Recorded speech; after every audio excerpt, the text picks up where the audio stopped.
My CEO wife wants out of our marriage, so I took the money and left. Before we begin the story, make sure to subscribe to our channel and never miss more incredible stories every day. My wife, America's empathetic CEO, slid me an NDA with the soy sauce. The takeout bag sweated on our marble counter while Vivian's manicure tapped the signature line, a metronome for endings. Temporary, she said, keynote calm, like a boardroom slide that already won the vote. We'll make a joint statement. No drama. The packet said different. Sweeping NDA, waiver of discovery, mutual indemnity that didn't feel mutual. I'm Mark, independent IT tech, the guy who crawls under desks to make other people's work visible and reliable. I don't have clout. I have uptime. In my world, receipts matter because systems fail the way people do, slowly, then all at once. If I signed, there was a quick payout, a quiet exit, and a life measured by not saying what I knew. If I refused, there were legal costs, headlines, and the risk of being the villain in her brand's hero story. Support continues, Vivian added, reading my face, provided you don't escalate. Escalate, like truth was a defect ticket to close. I smelled sesame and printer toner. She boxed my feelings into bullet points. Amicable, compassionate, forward-looking.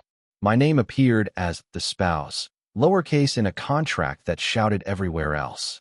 She had the rhythm down. She was built for cameras. I was built for log files. I asked why the joint credit card flashed a freeze today at the pharmacy. Fraud sweep, she said, smile coded for warmth. I asked why movers texted a Saturday crate pickup I didn't schedule. Decluttering, she said, like our marriage was a supply closet. Then she kissed my temple, a brand-safe peck, and said it again, temporary, as if the word could repaint a locked door. I stared at the indemnity clause until the letters looked like static. Waive discovery, take the check, disappear, or hold the line, ask questions, and get crushed by a story machine trained to protect stock price.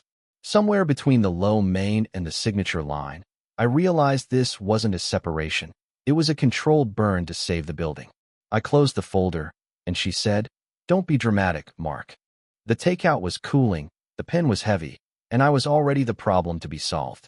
Then my phone lit with a notification I didn't recognize, and my hand started to shake. I opened a calendar invite labeled Northlake Ops, escrow pre-wire, and my lungs forgot air. We weren't always glass and gloss. I met Vivian when she rehearsed VC answers into her scarf on a bus bench, when her pitch deck was a PDF built at 2 a.m. in a borrowed Canva account. We ate dollar slices balanced on a dusty server tower because my emergency callouts paid in overtime pizza. Back then she called my work magic, how a new router could make a whole office breathe. Success didn't arrive, it sedimented. A logo hoodie, a WeWork corner, a sublease with sunlight, an actual office plant we kept forgetting to water. Somewhere on that staircase, my usefulness turned into scenery. Investors love founders who can relate, she told me, and then stopped relating to me. She learned the posture of panels and the vocabulary of mercy. I learned to be background in photos, cropped elbow, half smile, the husband who helps with ops sometimes. The first time she introduced me to donors as between gigs, I laughed in the room and bled in the Uber. Last week, she tagged me into a circle of venture faces whose shoes cost a month of my rent. Mark keeps the home wireless civilized, she said, the word civilized scoring a laugh I still hear in metal. I said I keep hospitals online and city youth centers funded through grants that require uptime. They nodded the way people nod at background processes. We came home from that party and slept on opposite sides of the mattress like we feared electrical arcs. In the morning, I found a single espresso cup in the sink, lipstick shaped like a signature. She held court in the kitchen, FaceTiming a magazine photographer who needed candidates with personal authenticity. "Talk in 5, she mouthed. Then to the screen, "My husband's a rock." The call ended, and she turned to stone. "We need to simplify." She slid the separation packet across the island like a branded gift bag. I wanted to tell her marriage wasn't a cap table, that human equity dilutes if you lie to yourself long enough. But the damage was already done, as if a hidden migration had moved our lives without notice. I tucked the packet into my backpack and walked to my sublet above the bike shop. That's where I noticed the invite, Northlake Ops, escrow pre-wire. It wasn't her company name. Yet the attendees included her CFO's initials and a bank domain I recognized. I clicked the invite details and saw the escrow routing note referenced our joint brokerage account. The first red flags didn't wave, they clicked. My pharmacy tap beeped denial. Issuer declined, while a text from movers now confirmed Saturday crate pickup, desk, monitor, personal effects, the phrase that makes you feel like luggage. A courier left a thick envelope stamped temporary separation agreement, the word temporary doing the work of an anesthetic. Inside, stipend schedule, housing transitional, global NDA, a waiver of discovery boxed in bold. Harper Cole, a gray-suited attorney a friend recommended, answered on the second ring. Do not sign away discovery. They said, each word its own floor. If there's nothing to hide, there's no reason to fear sunlight. Vivian's story framed it as kindness. Quick relief, mutual privacy, avoid scorched earth. But kindness shouldn't need a gag order. I opened my banking app and watched joint cards flicker, restricted due to fraud review, while her corporate Amex sailed through a flower shop receipt at 8:03 a.m. I've spent my career following logs through the dark, discovering that the truth wears timestamps.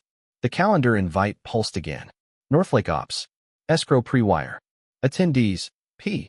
Desai at Priya, her CFO, plus a compliance alias at a private bank we once toured as aspirational. Location, Zoom, no recording. Attached, schedule_draft_V4. XLSX. I should have walked away.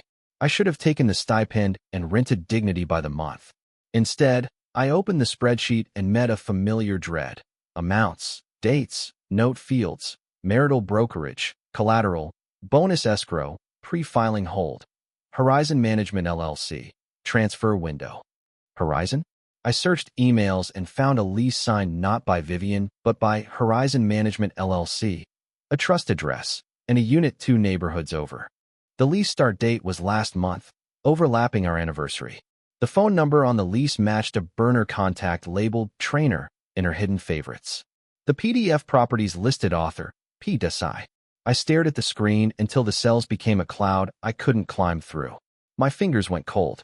I checked device settings on her iPad and found a second Slack workspace. Northlake Ops. Channels. Hashtag vendor escrow. Hashtag grant backdates. Hashtag Horizon LLC. I scrolled past a pinned message. Remember, no personal devices. Delete screenshots. In hashtag grant backdates, someone posted, need to align vesting language with revised separation timeline. Legal wants predated approvals queued by Friday. I took photos with my phone because some truths need their own batteries. Then something buzzed in the hall, and I realized I wasn't alone in the apartment. A key turned, footsteps entered, and Vivian called my name like she already knew my choice. At the offsite, the ballroom lights were cool as aquarium water. Vivian wore the kind of blazer that photographs as power and never wrinkles. I hovered near the AV rack because cables make sense and people don't. When the Q&A drifted to work-life balance, she laughed into a gold mic. Mark keeps us humble by reminding me some invoices take months. The crowd chuckled the way crowds do when status pats itself. Someone asked about rebalancing stock grants to motivate talent, and I watched Priya's eyes flick toward Vivian like a lighthouse warning. Afterward, I escaped to the hallway and pretended to text. Really, I was just breathing. That's when a man in a suit stepped out of a column's shadow and said my name with courthouse certainty. You've been served. He handed me a packet as if it were a hotel mint. Across the corridor, Gabe raised 2 fingers in a hang-tight gesture, his PR face on like a mask glued at the jaw. I found a quiet corner between a ficus and a branded step-in repeat. The papers were duplicates of the temporary terms, with one addition, a proposed press statement in the event of misinformation. The word misinformation detonated in my ribs. Vivian appeared like she'd been pulled in by a script. Let's not make this ugly, she whispered. You'll be comfortable. We'll be gracious. Gracious sounded like a filtered photo. Why is Northlake wiring escrow from our account? I asked. She didn't blink. You misunderstood. Corporate move, she said, then smiled over my shoulder at a board member. Priya approached, voice quiet. You should go home, Mark. Not advice, triage. The keynote resumed, lights dimmed, and a sizzle reel splashed Vivian laughing with employees in slow motion. I watched her on screen and also 3 feet away, her smile calibrated to sell a future that didn't include me unsupervised. My phone buzzed with a text from an unknown number. Don't sign. Check vesting approval dates. P. Priya, then. Courage by initial. I typed, why help me? The typing dots appeared and vanished, like she argued with herself in 10 silent messages. Then, because numbers talk eventually, and they're already shouting. I slipped the served packet into my jacket, walked past a tower of branded cupcakes, and realized the man in the suit was still watching. In the days after, kindness fogged the room the way a humidifier fogs a nursery, warm, white, and hiding mold. Gabe called every morning with the voice of a guidance counselor. Buddy, let's keep this classy, he said. We can get you a comfortable runway, furnished sublet, health plan continuity. Furnished sublet felt like witness protection for feelings. All contingent on cooperation, he added, airbrushing the word with a smile I could hear. Vivian texted a photo of our cat on the windowsill, captioned, he misses you, as if the animal elected to choose sides. Friends in our orbit sent espresso and platitudes. You two are so mature, proud of how you're handling this. No one needs courts. Courts, like mold, had become a word you only say when you're ready to scrub. Harper sat across from me in a minimalist office where the plants looked more expensive than my car. This NDA is a blanket, they said, tapping the stack, and blankets smother evidence. We reviewed the waiver of discovery, the indemnities, the stipends. If you sign, Harper continued, you pre-accept someone else's version of your marriage. I confessed I was tired of being a headline drafted by other people. Tired is not a strategy, they said, softer now. We asked for documents. We audit time. They drafted notice for financial disclosures, bank statements, brokerage logs, option grant records, escrow instructions, then looked me in the eye. This will get worse before it gets better. That night, Gabe appeared at the sublet with organic soup and a new packet. Slightly better number, he said, sliding it across the table like a magician of decency. Sign tonight. New month, new start. The offer had a roundness that felt like hush. I almost reached for the pen, the way a drowning person almost reaches for anything that floats. Then my phone vibrated with a text from an unknown number again. Check lease signer, Horizon Management LLC, against public filings, trust address. Priya, letting a breadcrumb fall where cameras couldn't see. Gabe leaned back, smiling like a sleep app. You're doing the right thing by not escalating. Harper's words echoed. Tired is not a strategy. I pushed the packet back, heart doing a small violent dance, and said I needed time to consult. Gabe's answering smile was patient, surgical, and utterly convinced he'd already won. The hard clue arrived the way most hard clues do, stupid, human, and accidental. Vivian left her iPad on the kitchen island of the penthouse she was keeping, logged into a sandbox Slack. I knew because the wallpaper was the cat and the badge said Northlake Ops. Fatigue is a key. Urgency is a bolt cutter. I slipped into channels like a technician through a ceiling tile. Hashtag vendor escrow pinned to PDF. Escrow _schedule _V7. PDF. Author P. Desai. Last modified 2:13 a.m. Inside were dates and amounts, including a line item label that blistered the page. Marital brokerage. Pledge for bridge. The bridge loan connected a corporate cash crunch to my emergency fund, and I felt my jaw grind like burrs in a cheap drill. I traced metadata like it was a circuit, file versions, IP addresses. In hashtag grant backdates, a thread, need approval stamps predated to align with public narrative. GC suggested clerical update language. Another, ensure personal devices not used, screenshots deleted. Priya's handle appeared with a single period message, then a deletion notice. In files, a CSV labeled Horizon _lease _up. CSV listed units across 3 buildings, names, management use, ops, overflow, VIP lodging. A column marked Trust Admin showed a Wyoming registered agent and a mailbox down a street with no trees. I copied the address, then checked our joint credit alerts and saw a $3,800 ACH verification ping from a private bank we last walked through as tourists. The memo read, pre-wire test. My hands shook hard enough to make the iPad camera refocus. I opened photos and found nothing, she'd scrubbed. But in notes, a share sheet lingered. A pasted Zoom invite with no recording rules bolded and a one-time passcode. You can't tell a technician not to document and expect compliance. I photographed screens with my phone, each image a little insurance policy against gaslight.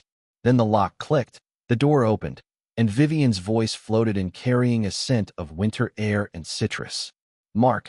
Her heels crossed marble like little gavels.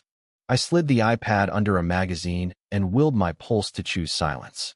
She found me at the counter, eyes calculating distances and outcomes. We said boundaries, she said. We said transitional. She was using the language of HR on a heart rate. I wanted to say marriage vows weren't an NDA. Instead, I pointed at the freezer card alert on my phone and asked, fraud? She answered like a CEO on a recorded line. We're protecting you from panic spending. The word protecting fell and broke like glass. I told her I'd be requesting full disclosures tomorrow, and her eyes did a tiny flinch she couldn't brand away. Paper doesn't blink when accused, which is why you bring paper to a fight. At the bank, under ceiling vents that exhaled rich air, a young manager named Owen offered a carefully neutral smile. We value privacy, he said, which meant he valued the privacy of the person the bank valued most. Harper slid across a notarized request for statements, collateral agreements, and any escrow wires touching accounts with both our names. We'll also need pre-authorization logs and the collateral pledge file. They added, voice like a scalpel in velvet. Owen photocopied, consulted a back office, returned with time frames and process, then dropped his gaze when Harper said, we can subpoena. From there, I walked to the county registrar, the place where truth lives under fluorescent lights. The timestamps for Horizon Management LLC leases showed filings days before the we should simplify talk, meaning the move wasn't a reaction, it was a plan. In the notary seal, I recognized a name Vivian once called at midnight during an emergency. I printed copies, stapled receipts, labeled everything like I was building a turnout kit for a fire I could no longer pretend wasn't mine. Then I called an ex-assistant of Vivian's who'd left after culture misalignment. We met at a diner where the coffee tasted like resolve. She looked around, stirred nothing, and said, they moved money into a management LLC before the board saw the deck. I asked why she was telling me. Because one day they will call me a liar, and I need your paper to be my alibi. I logged option grant ledgers Priya had hinted at. Certain approvals were backdated to align with a press cycle, a magic trick with real victims. Employees whose vesting got pushed so a narrative could gleam. The pattern was a heartbeat, pre-wire tests, escrow schedules, transfers into Horizon, a separation timeline that reassured if I didn't look at the ledger. Vivian's public voice called the company a family. Her private keystrokes evicted me from my own. That night, the cat needed my jacket and fell asleep as I labeled folders. Bank, registrar, Slack, lease, offers. I felt less like a husband than a case manager. My phone buzzed with a new calendar invite, and the subject line made a vein jump in my neck. The invite said mediation, comprehensive, and Vivian had marked it brief, cooperative, outcome-oriented, no outside counsel. What arrived before why? A shape in fog. Owen from the bank returned Harper's request with a stack labeled preliminary, but tucked inside was a tidier bomb. A bridge facility letter referencing pledge of marital brokerage as collateral for corporate liquidity through period end. The amount looked like a phone number. A separate email, produced under pressure, showed a side letter shunting Vivian's annual bonus into escrow to avoid distraction during personal transition. My name lived in the margins like a caution label. I called the brokerage and learned a verification microdeposit had already hit, the digital knock before someone kicks your door. When I asked Vivian, she feigned outrage. No one would touch your emergency fund, and then blamed clerical noise, the lullaby recited by every server log before it screams. Priya texted again from a number that deleted threads. Board wasn't briefed on collateral specifics. The story is cash management. I typed, why help me if it risks your job? She replied, because you didn't backdate vows. The irony hurt. I drove to the registrar to pull additional Horizon leases and found a pattern, staggered start dates, matching a PR calendar that framed Vivian as decisive yet compassionate. I could see the choreography, move money, freeze cards, offer a kind stipend, and sell it as wellness. In hashtag grant backdates, someone wrote, need founder consent stamp pre-October, and 3 minutes later a PDF appeared with metadata tied to a desktop named VVConf. The mask was slipping in the only court that matters to technicians, file history. Harper ran the math on a legal pad and underlined numbers that would empty me by spring. We petitioned for temporary restraining orders on assets, they said. We escalate discovery requests and preempt PR with filings, not tweets. I thought of Vivian's panel sizzle reel, the slow-motion high-fives, the ethics awards, the message about empowering caregivers. I had become a data point that contradicted the campaign. Priya sent one last breadcrumb. Escrow releases Friday, 10 a.m. Subject line Northlake Working Capital. That timestamp wrapped around my throat like wire. The escrow clock ticked, and my emergency fund was the fuse. I started acting like my own incident response team. I printed statements until the clerk asked if I was opening a library.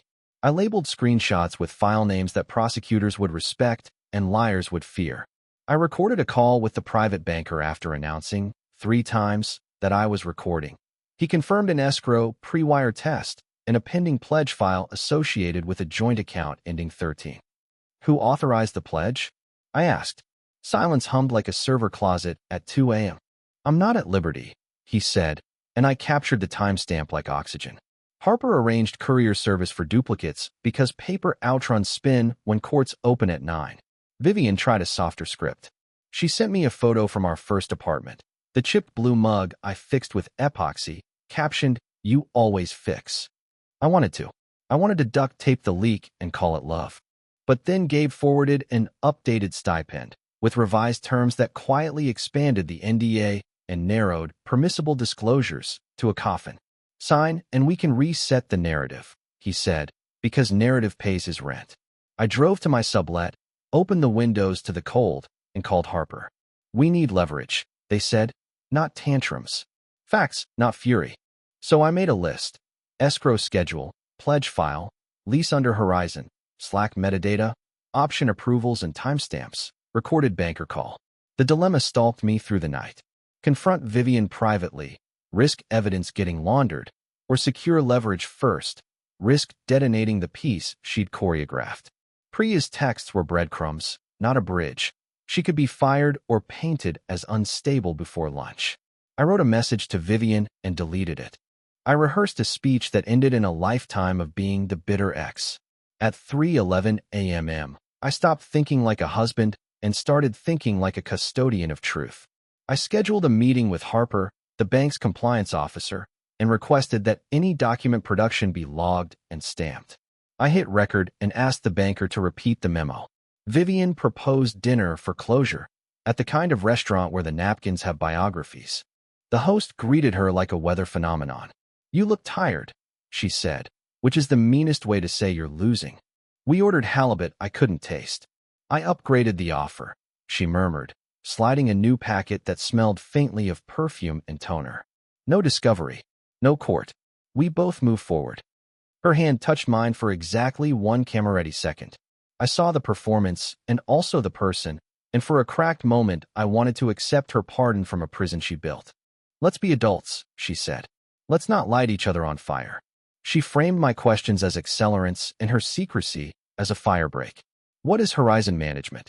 I asked. Vendor housing, she said. Why is our brokerage collateral? Temporary.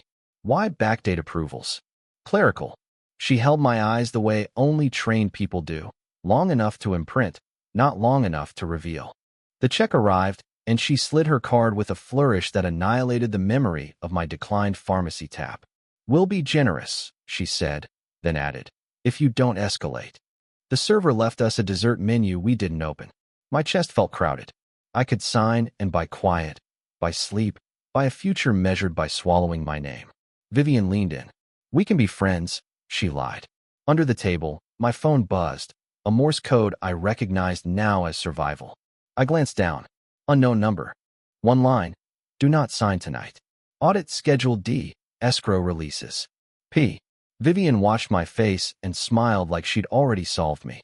Say yes, she whispered, and we'll heal. I pictured my emergency fund flickering on a bank screen like a pilot light before a whoosh.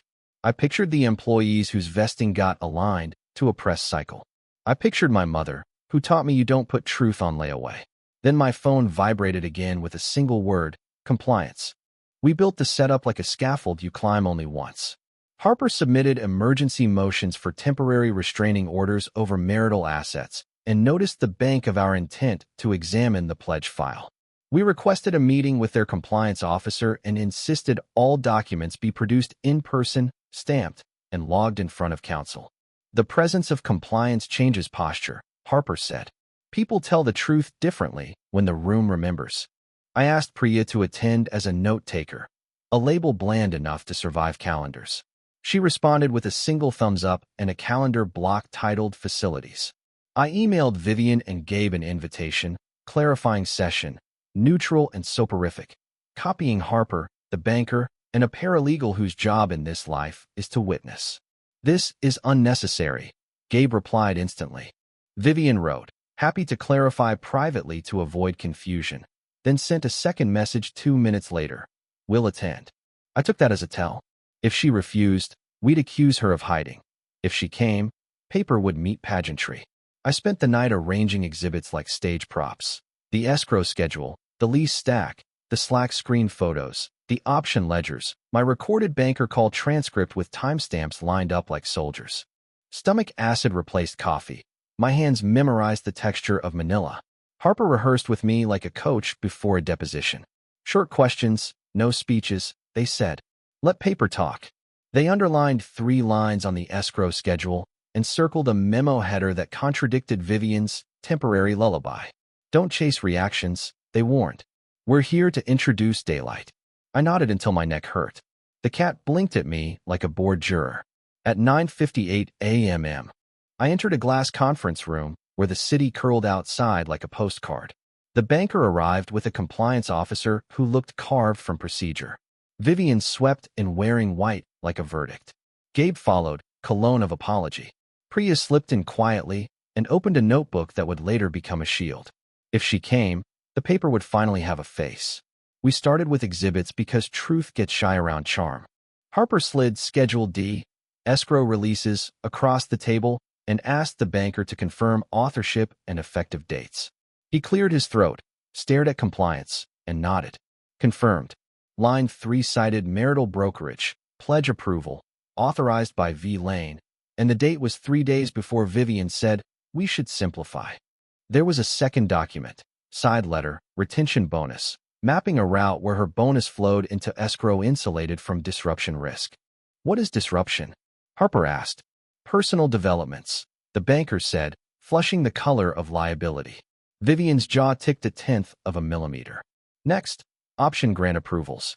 We presented metadata showing backdated consent stamps matching a press cycle that painted Vivian as a disciplined steward. Priya's pen paused on a date, then resumed. Clerical alignment, Vivian offered. Harper didn't flinch.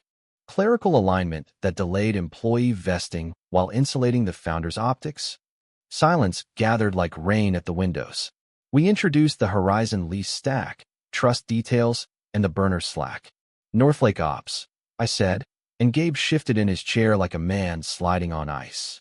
Remove those stolen screenshots from the record, he snapped. Harper smiled without teeth. Discovery will ask how they existed. Vivian pivoted to pity. Mark is unwell, she said, voice velvet for cameras that weren't here, and I've tried to protect him. Compliance cleared their throat. We are here for document accuracy, they said, turning the air back into air. I played the recorded banker confirmation of the pre-wire test. The sound in the room flattened.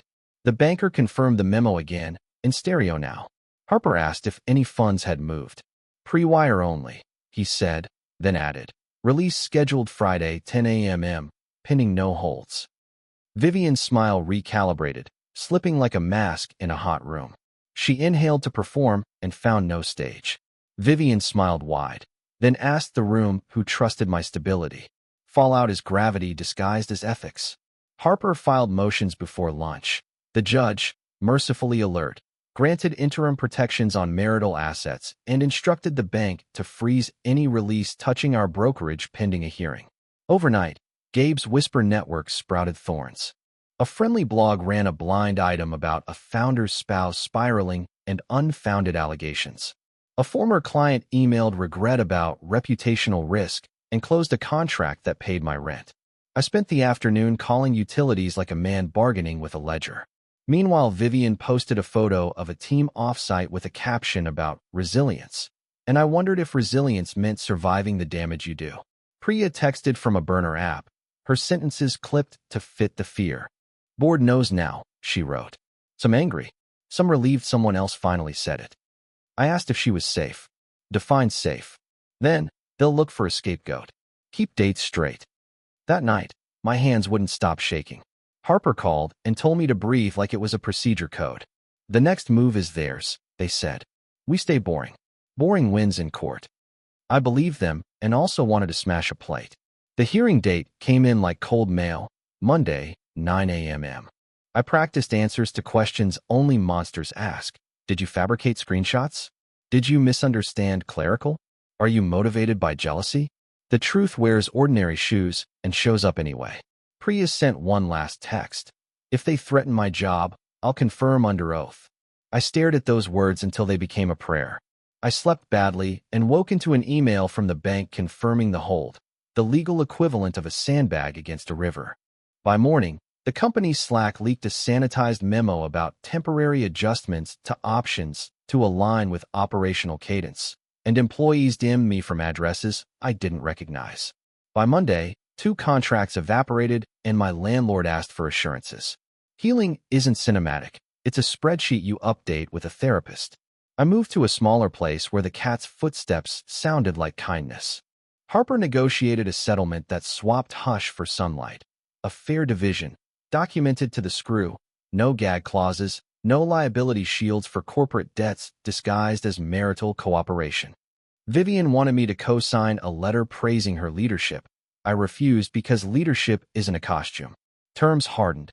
She kept the penthouse and the performance wardrobe. I kept my emergency fund intact and my right to speak true words in my own voice. Therapy taught me language that isn't a legal brief. I learned that contempt is a slow poison, that loneliness inside money is louder, and that documents are only as moral as the hands holding them. Priya landed 2 rungs down at a competitor by choice, salary lighter, sleep heavier. She texted sometimes about a sourdough starter that refused to rise, as if yeast could be a parable for starting again. Gabe pivoted to a new client and a new narrative that didn't have my name in it. The bank sent an apology letter that read like a manual for how not to say sorry. I left it unopened until a rainy Tuesday, then filed it under kept. On the record, Vivian accepted accountability without admitting wrongdoing, a dance choreographed by lawyers who bill by the sigh. Off the record, she went quiet. I learned to cook for one like it was an elective I chose. I made boundaries into furniture. Simple, functional, weight-bearing. If we communicated, it was through counsel or concise emails that would read well to a judge. Neutral tone, Harper reminded me, as if tone were a bank account. The cat began to sleep in the middle of my bed again, as if neutrality were finally safe. I signed nothing I could not explain to future me. On moving day, sunrise slid under the shade and painted the boxes gold. I stood barefoot, holding a router like a relic, and realized I had carried connection through a war. What did I learn? That power prefers dim rooms. That image is a currency that spins other people. That love without truth is a marketing plan. Truth without love is a wrecking ball. You need both to build anything worth living in. I learned that discovery is not cruelty. It is a mirror you buy with courage. I learned to ask for receipts when a story begs for trust, even if the storyteller shares your bed. Harper texted a final checklist emoji and a reminder to breathe. Priya sent a photo of bread finally risen. 2 words. It's possible. I lifted the last box and felt my shoulders unclench in a way that felt like a new language. Outside, a neighbor watered geraniums with a devotion I suddenly envied. I taped a note to the door for the next tenant. The closet light sticks. It struck me as the truest metaphor for everything. Sometimes you must pull harder than seems polite to get the light you deserve. I locked the door behind me and walked toward a small, bright morning. The cat yowled once from his carrier and then purred like a working fan. My phone buzzed with a new contract from a clinic that needed weekend coverage because the last guy ghosted. and I laughed out loud at the word. I answered yes. Then I deleted the calendar invites that still smelled like someone else's story, opened a blank one titled Dinner with Myself, and chose a time that felt like a promise kept. Never trade discovery for peace when secrecy is the business model.